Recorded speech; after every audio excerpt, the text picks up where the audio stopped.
Hi there, this is Ilya. Welcome to the first installment of Ill Behaviour. Just got to make sure my levels are all right here. Turn this up a little bit. Yeah, so the show is going to consist of me talking about things, interviewing people, playing a bit of music, and yeah. Just bear with me. I'm getting used to using this equipment. I think I can hear myself all right in these microphones. Can you hear me, mate? All right, great. Right. Yeah. So I did have. Is that working? Yeah, it's fine. Yeah. If you want to hear yourself better, just turn your headphones up. Yeah. Okay. Cool. But you don't need the headphones. Yeah. No. I put them on to actually hear if I was coming through all right. Oh, I would have come in and told you if you weren't. No. Cool. Thanks, Michael. Oh, great. So long as that's happening. Oh. Yeah. No. It is. Yeah. Good. Yeah. So long as your levels are going up where they should be, everything's fine. Yeah. Cool. Hello. All right. So, yeah, I've thought long and hard about what sort of music I'd play today, and the very first song I might play on my very first show. And, yeah, it was a struggle, really. There's so many good songs out there. But I thought a cool track that I quite like, and I hope you guys might like it too, it was one by someone who's long dead. In fact, when did he die? I'll look that up. He died in 1849, and he was a Polish composer, virtuoso pianist of the Romantic era. Freddie Chopin. And so to start things off, the very first piece of music I'll play on this radio show will be, when I can find it here. Oh, goodness gracious, where is it?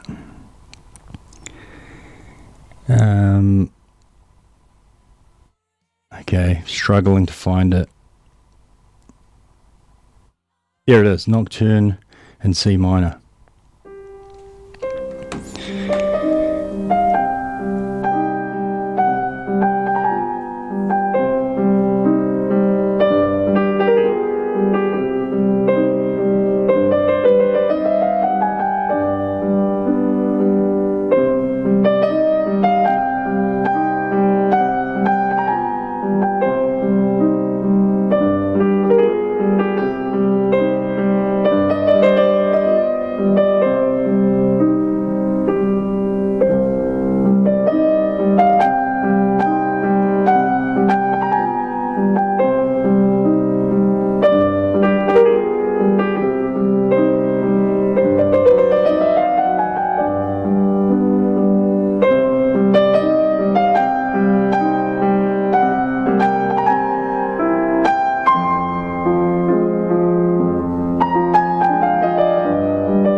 Okay, that was the very first piece of music played on BEHAVIOUR.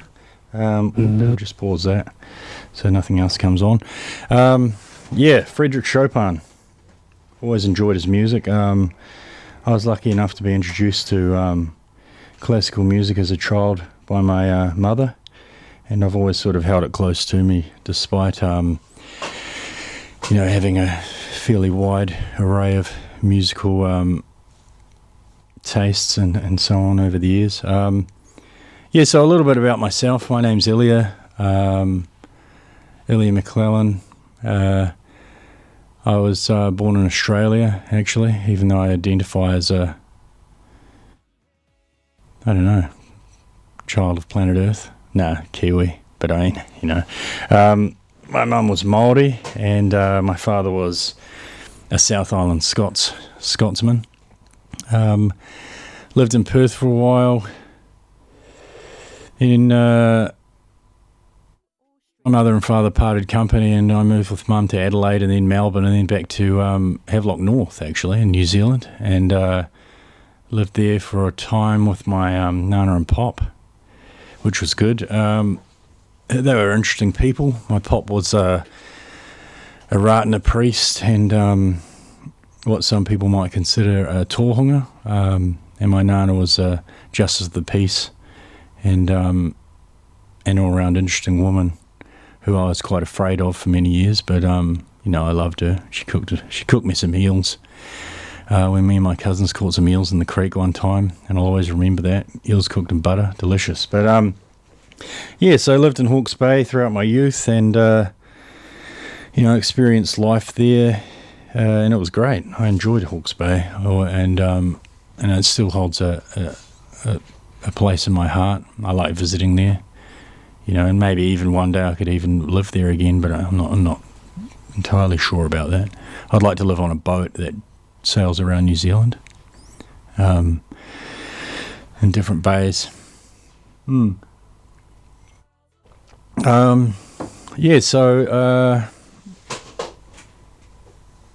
I'm going to be interviewing people on the show, but a lot of it will just, I imagine, how long does a good interview go? I think about 20 minutes, and it's like after a while you can get interviews can drag on, and the thing that I most enjoy about this show is that I'm going to be able to just sit here and talk about things and probably make some, maybe not outrageous statements, but slightly controversial statements, and if there's no one around you're interviewing, then no one can argue with what you're saying. So that's a win-win for me, I think.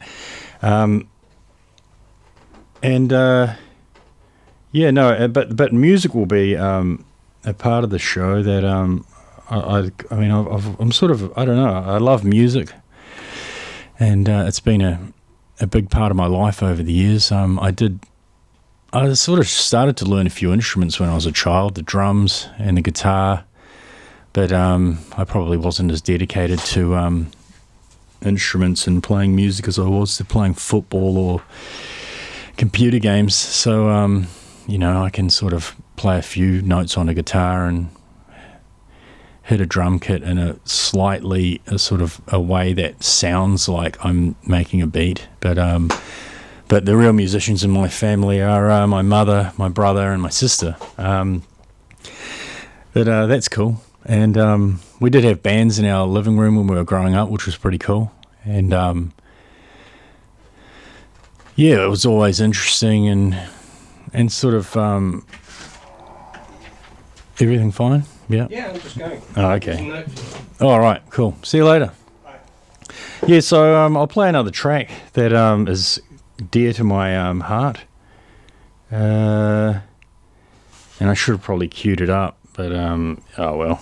But this is a band that I saw live when I was still living in Melbourne a few years ago. They actually have a Kiwi lead singer, formerly of the Mint Chicks, Ruben. I can't remember his second name actually, but he's a good musician, and the others are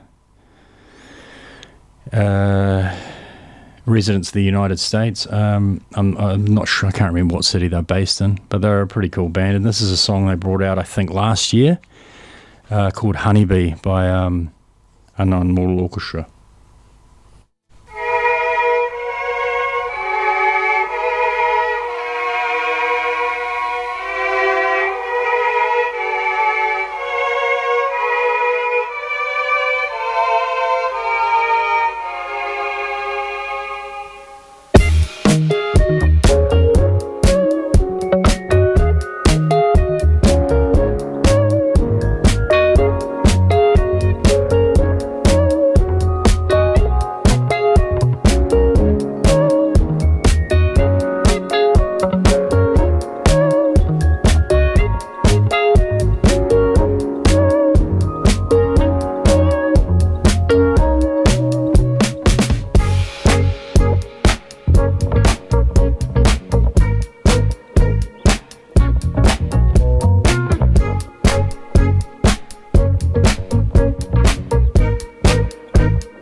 Right, yeah, good track, eh?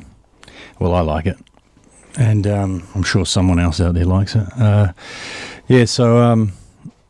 Recent events in New Zealand have been a little bit disturbing. I don't even need to talk about what it was, I don't think. But something that's come out of it that I've had to think about, actually, is this Crusaders, the Canterbury Crusaders name change, which, funnily enough, I mean, I was complaining about the Crusaders name maybe about 15, 20 years, I mean, ever since they were called the Crusaders, actually, because I'd, as a teen, I was a bit of a history buff. I spent my childhood and teenage years reading incessantly, pretty much reading 2 books a week on a range of subjects, novels, non-fiction and so on, and I knew quite a bit about the Crusades and what they were about and what happened and how they began. And yeah, they're a pretty nasty bunch of people, some of them, and and I'm not sure if many people know that they actually massacred a lot of Christians and Jews as well as Muslims and Arabs and Persians. So they were. So I was always, I remember just being shocked that they picked that name, and then they even had a guy riding around on a horse, and now this tragedy's occurred a week ago, and now suddenly there's a big hue and cry for the name to be changed finally after 20 years of having this bizarre moniker, it's interesting. I wonder what they will end up being called. I mean, I had a few suggestions, but they were probably just silliness, really. If you really want to find out the history of the Crusaders, there's plenty of information online about what those guys got up to in the apparently in the name of the Holy Roman Empire and so on. But more in the name of being mercenaries and plundering and taking treasure back to Europe.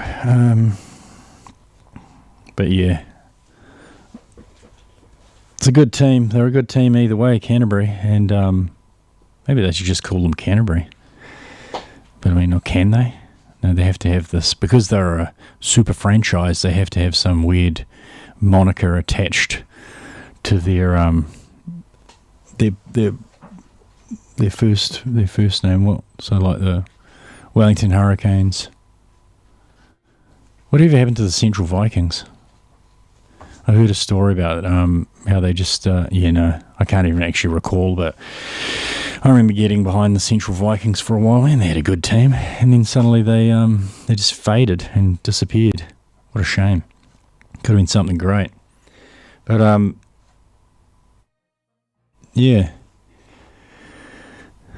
should play another song. You'll have to bear with me, listeners. I'm sort of getting used to this, and I suppose I didn't really feel any nerves prior to coming on here today, but then now that I'm on here, perhaps I did have a quite strong coffee, so perhaps that's contributing to my slight nervousness. But it is, if you were sitting here right now with this weird desk in front of you with these little needles going up and down every time you spoke, and a microphone in your face, and there's a camera here, and Indira's making faces at me on the other side of the desk. It all gets a bit much, but no, I'll play another song, because I will tell you a cool story.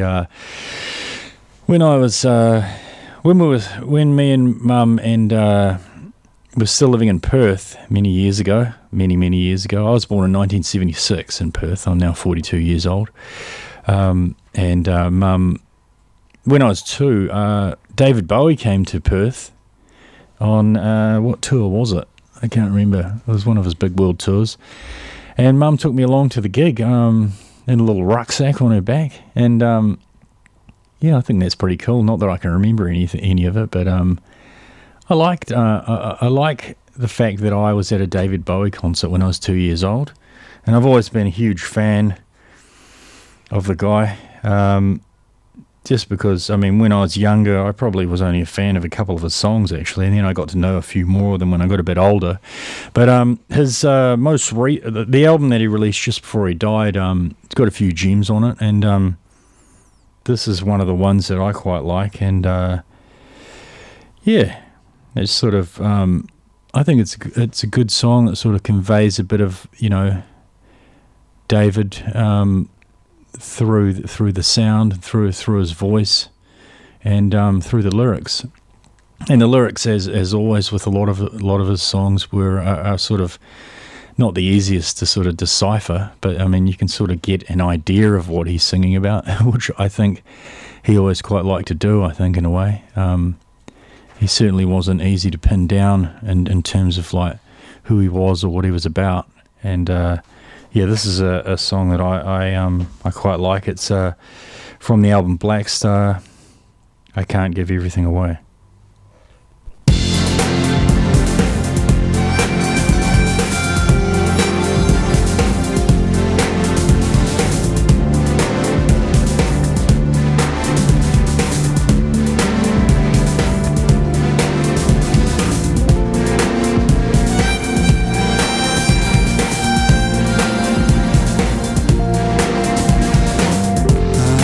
Something's very wrong. The pulse returns to prodigal sons, with blackouts, hearts, with flowered news, with skull designs upon my shoes. I can't give everything. I can't give everything.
Good song, eh? So that's another one.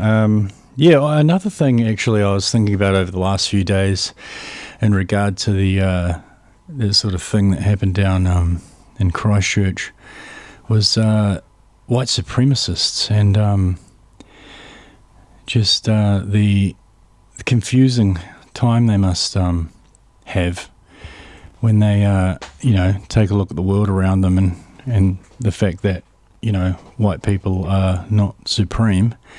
That must be problematic for them.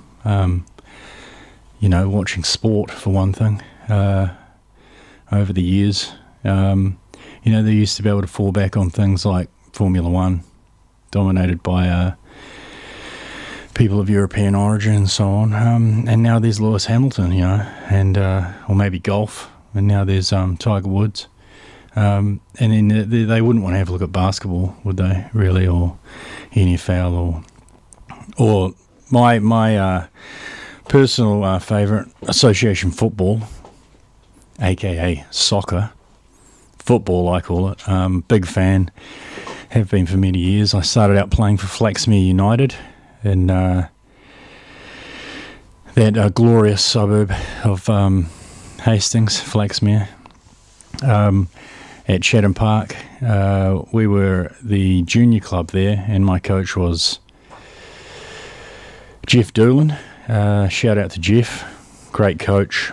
Taught me to juggle the ball when I was 10 years old. Said, if you do that earlier, you'll do well. And he was right.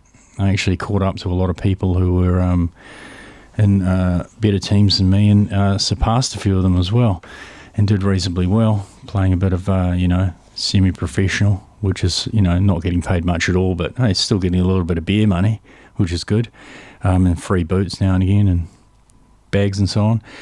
And I've loved football all my life. Actually, it's been a great part of my life. I could have applied myself a bit more to it in my early 20s when I sort of hit the pinnacle of my footballing endeavours and making the Island Bay first team as a 18-year-old, and then which was in the old Central Premier League, just one league below the National League, but didn't quite push on from there, got sort of sidetracked by the various distractions of university life. But I'll always remember that team, and it was good times. There were some good players in it. Russell Cotton, Andre Rarks, Salvi, Paul Mulo. Great club, Island Bay. Good, big place in my heart. And prior to that, I'd played Central League for Havelock North Wanderers. It was my first club I played Central League for, and they're a good club too. I've got a lot of time for and good memories of people there, like Craig Titchborne and a few others. Football's been a massive part of my life and over the years, and I did start supporting Manchester United in 1986, the very year that Alex Ferguson signed on as manager. That was purely coincidental because Jeff Doolan actually supported them, and there was one day we were going home from training, and I think my friend Guy Newport was in the passenger seat, and Jeff said, "Oh, who do you support, Guy?" And Guy said Liverpool, and then and he said, "Oh, I support Manchester United, but I'm actually from Liverpool, but I support United because of George Best." And then he said, "Oh, who do you support, Elia?" And I said Manchester United, and ever since then I've supported them. And I did start following them, and they were pretty poor for the first few years I supported them. Besides that very first season, I think they actually came third or second, and then they dropped away to mid-table positions and until winning, I think, the FA Cup in 1990, I think it was, and then they won the Cup Winners' Cup, and then they won the Premier League, the very first Premier League. And I was lucky enough to go to a game that season at Old Trafford, courtesy of my father Neil, who resides in London. And at the time he was as well. We went and saw Ipswich play United. And look at Indira, you're on the camera. And yeah, we went and saw Ipswich play United. Yeah, funnily enough, Ipswich scored first, and it was Peter Schmeichel's first season. Can you stop it, please? Sorry, Indira's making weird faces at me, and it's just distracting me in my chain of thought. So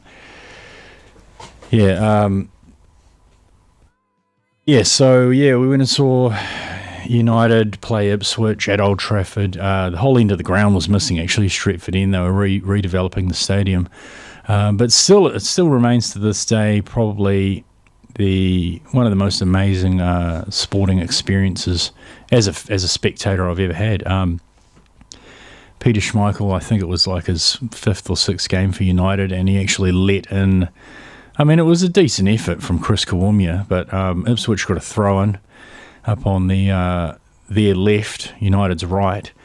It went to Kawumia's feet on the edge of the area, sort of on the side of the 18, and he sort of worked his way inside and put a shot at the near post, and it went in underneath Schmeichel, and cue the groans of the crowd thinking, oh my goodness, look at this new keeper. And then he went on to be like, if not the greatest, but one of the greatest United keepers ever.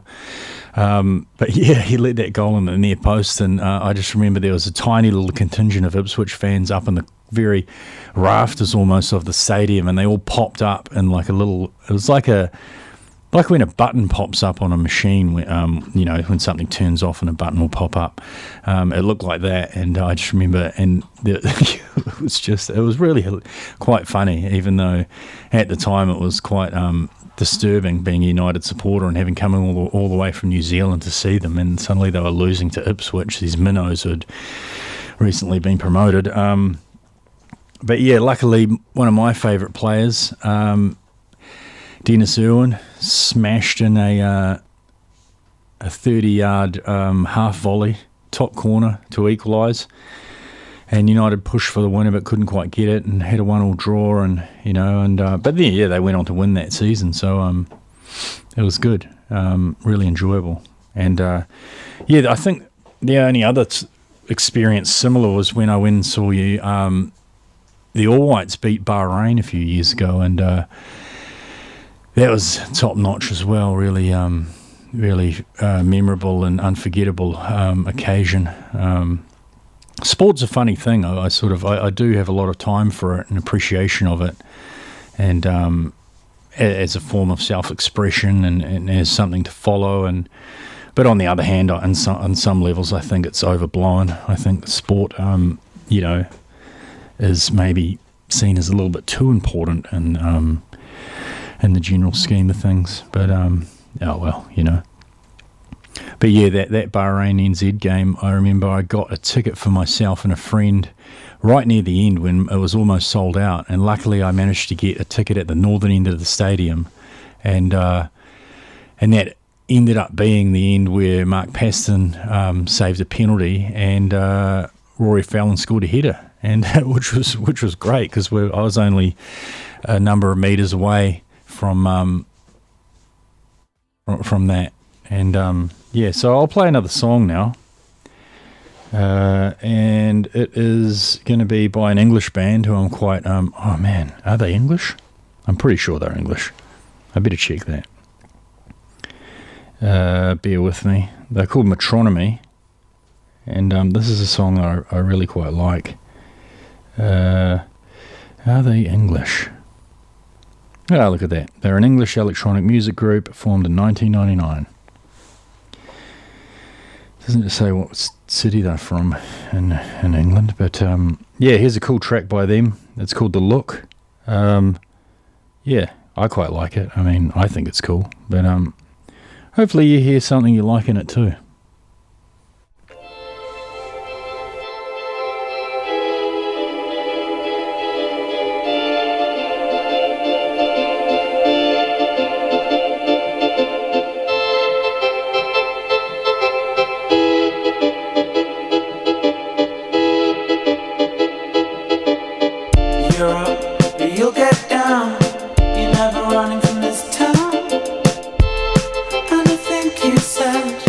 You'll never get anything better.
Yeah, I've always liked that track since I was...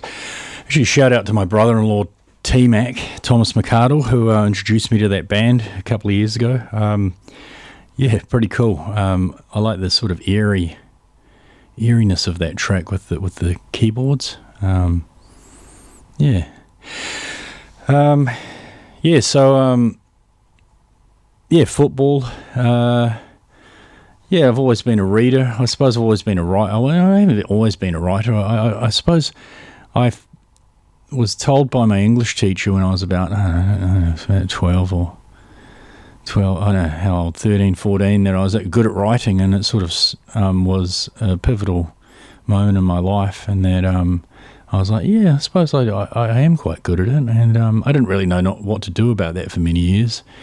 I was really good at writing essays when I was at high school, and it sort of helped me get through school, because I was sort of probably not the most dedicated student, but I still managed to pass most things just by doing a good essay and the odd assignment or exam. Got through to university and then was like, yeah, this is all right, but pretty boring. And yeah, ended up dropping out of uni. And then going back and actually doing really, really well, and then having a bit of a bipolar episode and ending up locked in the psychiatric unit, which is, that happens to the best of us at times, or the worst of us, depending on your perspective. But, you got to roll with the punches. Yeah. I did enjoy university on a lot of levels, though, and I met a lot of cool people who I'm still friends with to this day. And I'm going to get some of them on the show, hopefully, to interview and talk a bit of talk about a few things with. There's a number of people I've got to contact. I've lined up a few guests. There's someone who's going to come on who I have a lot of admiration for. Actually, I've already sort of talked about him coming on the show for a chat, and that's. My mum's cousin, or I suppose he's my second cousin, Dean Harpiter, aka Te Kupu, sort of well known to a lot of people through his work with Upper Posse, but he's an activist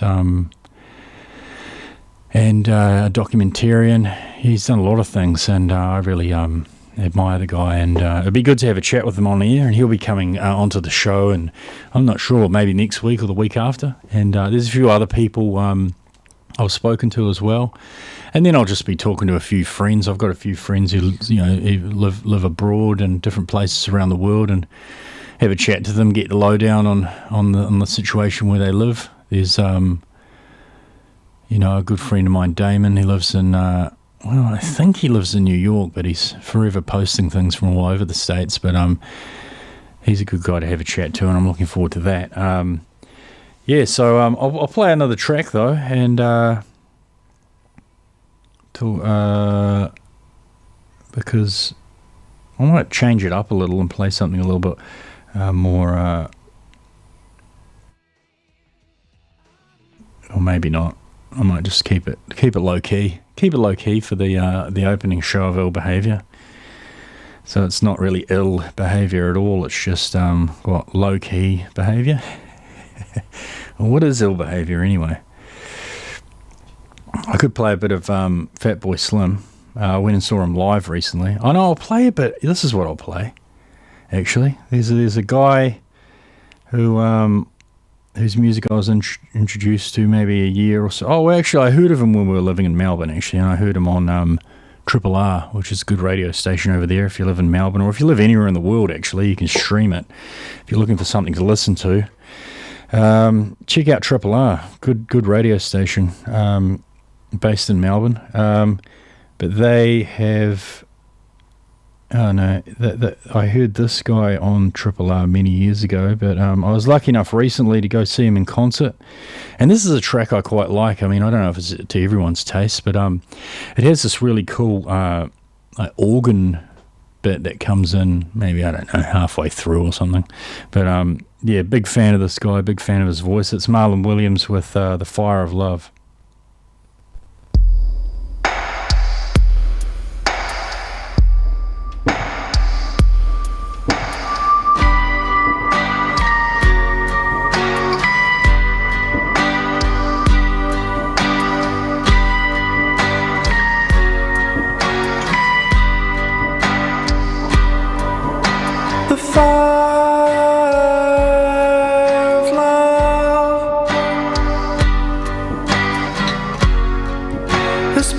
burn me through. No vow ever made that I wasn't given to. Now the boys are feeding on every gift she brings, and I'm left alone to tremble like an adolescent king.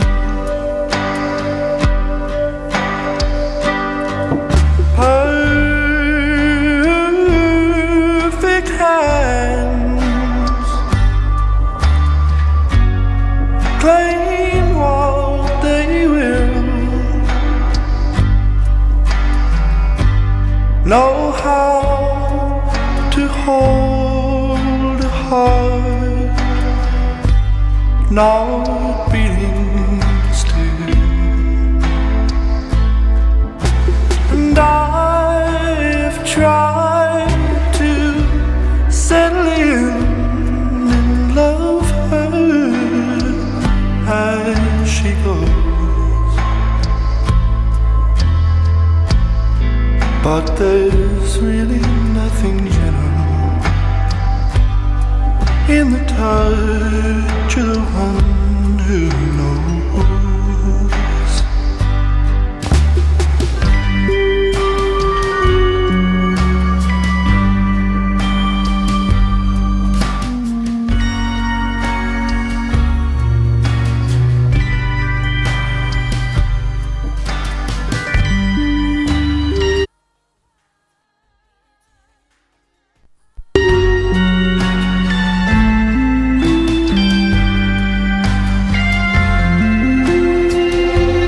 Sorry about that, I just bumped the chord. Fare thee well, true love of mine. May all your sweeter fruit cling forever to the vine. The road is hard to follow now, drifting too. But if you ever find the middle, I'll be waiting when you do.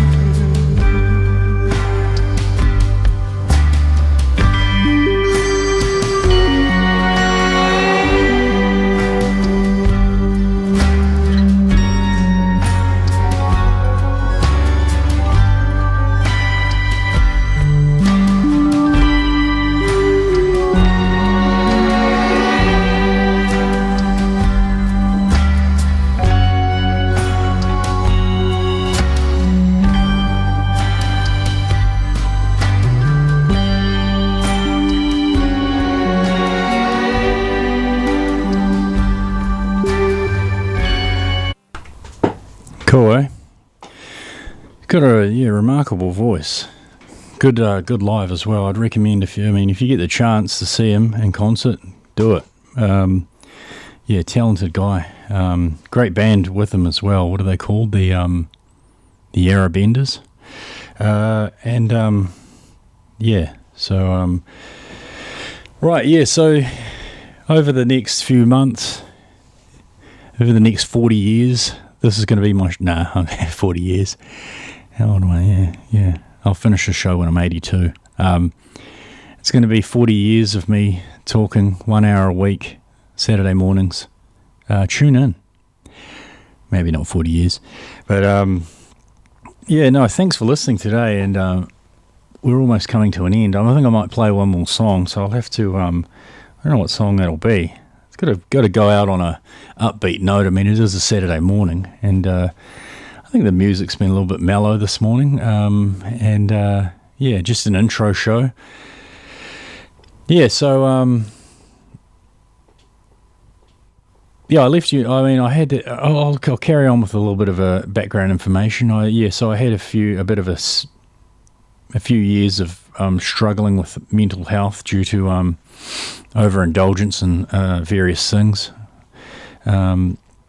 Not getting enough sleep, maybe doing a few too many recreational things, and but then I got a handle on it when I was about 27.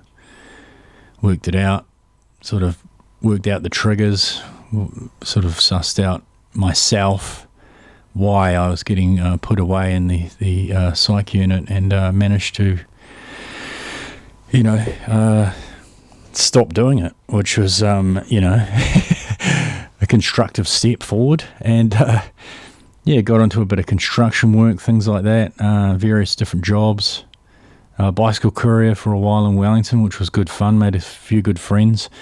And and then eventually when I was living in Melbourne, I decided to have a crack at journalism again, and got a journalism qualification while I was there. And then I think like the week we graduated, the Age and the Herald Sun laid off about 100 editorial staff each. So it became virtually impossible to find a job anywhere for us, which was a bit of a knockback. Luckily, I did have a friend, Nicole Gunn, who was a sort of prominent radio person in Melbourne, who introduced me to her friend Anthony, who's my friend as well, and he gave me some work as an intern, and got a bit of experience there, and that counted in my favour when we moved back to New Zealand. I was able to land a job with Stuff in the Dominion Post, working at the now defunct Wairarapa News, good little paper that I enjoyed working for, with Piers Fuller and Jack Barlow. And we had a good time there before they closed us down for reasons that I don't really understand, considering the paper was still making a profit and we were still doing a pretty good job at making a good little paper that people enjoyed reading. But these things happen, I suppose. And and my last week for the Dominion Post was particularly memorable, as I got back-to-back front pages with a couple of stories I did. One about a guy here from Masterton who found out he didn't own his house, and that his neighbours, who were charged with dealing methamphetamine, actually owned his house, and he owned their house, and he got caught up in it and interrogated, and crazy story actually. And I'm not sure whether he's had a final resolution of that yet. I actually spoke to him late last year, and he was still waiting for it to be sorted out, unfortunately. But I'll have to give him a call and see what happened. But and then a day later, a story about a guy who was unfortunately killed in an accident with an army truck. And that inquiry ended up being reopened by the army, which was sort of something that made me quite proud that I sort of helped with that being investigated. I'll play one more song, and maybe something a little bit more upbeat for the last song of the day. It's by, how long is it? Oh, well, it might go slightly over, but so we've got 4 minutes left of my show. Thanks for listening, everyone, and next week I'm sure I'll be a lot more comfortable and talkative. I think I've been talkative today, but slightly nervous first show. Appreciate people listening and friends listening who are out there listening, and this will go out as a podcast as well. Last song of the day is Althea and Donna, Uptown Top Ranking.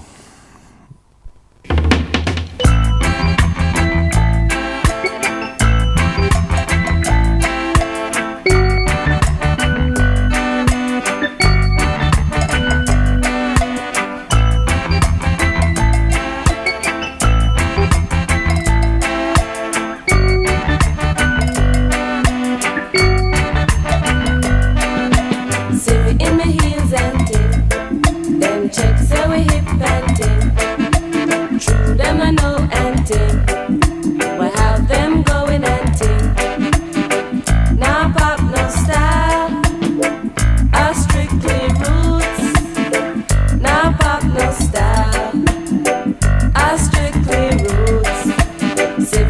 road and you not call out to me. Sure you see me in my pants and thing. See me in my altar back. Say me give you a heart attack. Give me little bass, let me wind up my waist. Uptown top ranking.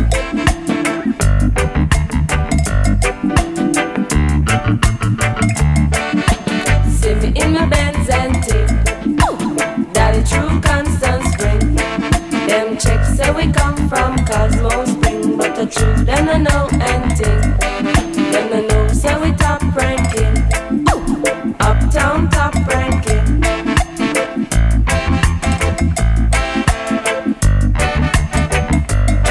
Should I see me and the ranking dread? Check out with jamming and ting. Love is all I bring. In a me khaki suit and ting. Now pop, no style. I strictly roots. Now pop, no style. I strictly roots. Watch out we chuck it and ting. In a we khaki suit and ting. Love is all I bring. In a me khaki suit and ting. Now pop, no style. I strictly roots. Now pop, no style.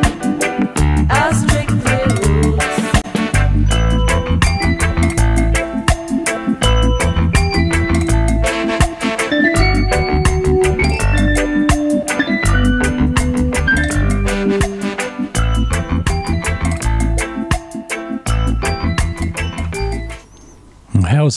How's that fade out?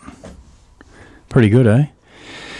But here, Indira's going to say goodbye to everyone out there. Get ready, mate. Okay, this is my daughter Indira. She's 11 years old. She's pretty awesome. Top swimmer. Mike D. Yeah, go. You're on. I'm Indira and I'm 11, and I'd just like to say goodbye and also a shout out to Willa if she's listening. I can't wait to see your puppy. Hey. All right, cool. No, thanks everyone, and have an amazing Saturday, and I hope that you have a great week next week, and next week we'll be back again, and I'll have someone I'll be interviewing and just talking about things, playing a bit of music again, and you know, eventually this is going to be the greatest 1 hour of radio in the world, and yeah, you're lucky that you've been able to listen to the very first show. Have a good day. Bye.